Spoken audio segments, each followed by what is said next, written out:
I think everyone deals with stress and anxiety in one way or another. And in a time like this, during a global pandemic, something that seemed to surface out of nowhere, it is easy to allow anxiety to be your default.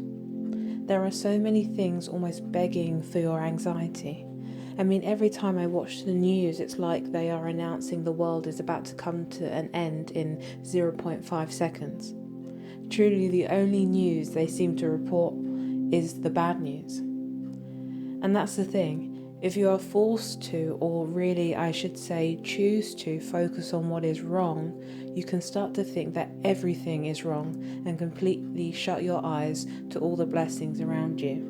There are so many things to still be grateful for, so many things that have remained the same despite the pandemic. Grace remains, peace is always accessible. We were not made to live in fear. Part of the reason I wanted to paint this image is that I wanted to bring to your attention 1 Peter chapter 5 verse 7, which tells us to cast our cares on God.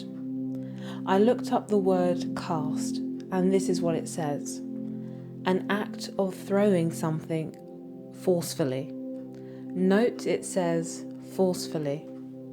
In the Cambridge Dictionary, forcefully is defined as follows: in a strong way that demands attention or action. So when fear, anxiety, stress, or anything that resembles those things tries to enter, God asks us to literally throw those issues in His direction, and with force. The idea is that we pass the baton instead of running through all the possible eventualities and allowing that negative inner voice to take center stage. I always, and kind of incorrectly, read it as calmly placing the issues at Jesus' feet. But if I consider this verse again, with the knowledge of these definitions, throwing something forcefully in someone's direction requires them to play an active role in catching and receiving what you threw. That in itself is a beautiful reminder of the active role that the Father, the Son, and the Holy Spirit play in our lives, regardless of the season of life. Choose peace daily.